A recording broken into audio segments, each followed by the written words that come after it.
بسم اللہ الرحمن الرحیم۔ قسط نمبر 4۔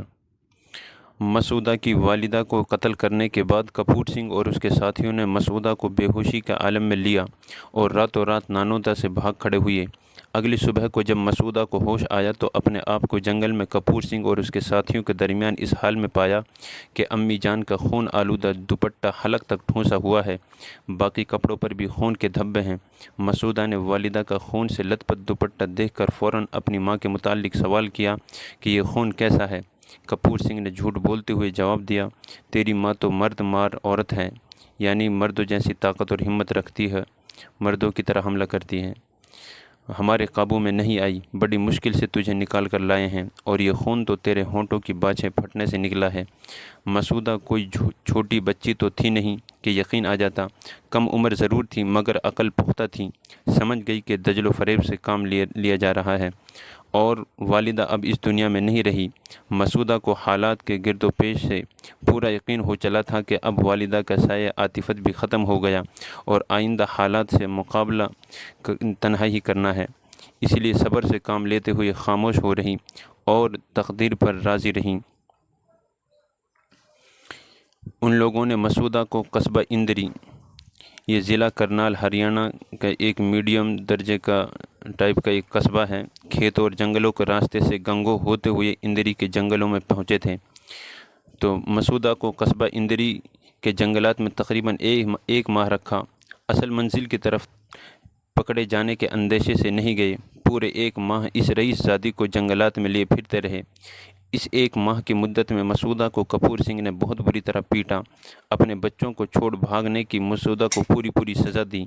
کبھی پوچھتا کہ بتا تیرے ماموں کے پاس کتنا اسلحہ ہے، کیا آئندہ بھی ہمیں چھوڑ کر بھاگے گی، اپنے رشتہ داروں سے تعلق رکھے گی، اگر رکھا تو تیرا بھی وہی حشر کریں گے جو تیرے خاندان کا ہوا۔ تو عورت ہے، ذلت تیرا مقدر ہے، ذلیل بن کر ہمارے ساتھ رہ اور ہمارے بچوں کی پرورش کر۔ اس جنگل بیابان میں مسعودہ کو کھانا تیار کرنے کو کہا جاتا، لیکن مسعودہ کو بقدر سد رمق کھانا دیا جاتا، یعنی کہ اتنا کھانا دیا جاتا کہ جس سے صرف وہ زندہ رہ سکیں۔ مسعودہ نماز کے لیے کہتی تو مذاق اڑاتے اور کہتے کہ جالندھر گردوارے میں پڑھوا دیں گے۔ اسی مذکورہ مدت میں ایک سفر کے دوران مسعودہ نے ان لوگوں سے پینے کے لیے پانی مانگا، مگر ان لوگوں نے مسعودہ کو پانی نہیں دیا۔ تھوڑی دیر کے بعد جب مسعودہ کو پیاس کی شدت نے نڈھال کر دیا تو دوسری مرتبہ پھر پانی مانگا۔ اس مرتبہ بھی ان ظالمین کو ترس نہیں آیا اور پانی نہیں دیا، یہاں تک کہ مسعودہ پیاس کی تاب نہ لا کر بے ہوش ہو گئی۔ کچھ دیر کے بعد مسعودہ کے ہوش آنے پر کپور سنگھ نے گلاس مسعودہ کی جانب بڑھایا، مگر پانی کے بجائے گلاس میں شراب تھی۔ مسعودہ نے بلا تعامل گلاس پر ہاتھ مار کر گرا دیا۔ کپور سنگھ نے غصے میں آ کر مسعودہ کے منہ پر زور سے کئی تماچے مارے، جس سے مسعودہ کے منہ پر کئی دنوں تک ورم رہا۔ اس صحرائی قید میں یعنی جنگل کی قید میں مسعودہ کی طبیعت بہت افسردہ، نڈھال، غمناک رہتی تھی۔ ایک طرف نئے مظالم، مار پیٹ، دوسری طرف والدہ ماجدہ کی دردناک شہادت، یعنی مظالم در مظالم، سفاکیت کا نہ تھمنے والا ایک طویل سلسلہ۔ والدہ کو پا لینے کے بعد مسعودہ نے غموں کو بھلا دیا تھا، یقیناً چھوٹے چھوٹے بھائی بہنوں، والد بزرگوار کی شہادتوں کے صدموں کی تلافی کرنے کے لیے والدہ ماجدہ کا وجود ہی کافی تھا، جو ایک سایہ دار درخت کی طرح مسعودہ پر سایہ فکن تھا۔ مسعودہ کی زندگی کا مصیبتوں کے بعد سب سے روشن دن وہ تھا جس دن مسعودہ نے والدہ کی دید سے آنکھوں کو ٹھنڈا اور دل کو مسرور کیا، اور سب سے تاریک دن وہ دن تھا جس دن مسعودہ ہی کی حفاظت کی پاداش میں اسے نہایت بے دردی سے قتل کر دیا گیا۔ اسی تاریک دن کو جب تک مسعودہ زندہ رہی یاد کر کے روتی رہی۔ ایک نظم جو کہ مسعودہ ہی نے لکھی تھی، ملاحظہ ہو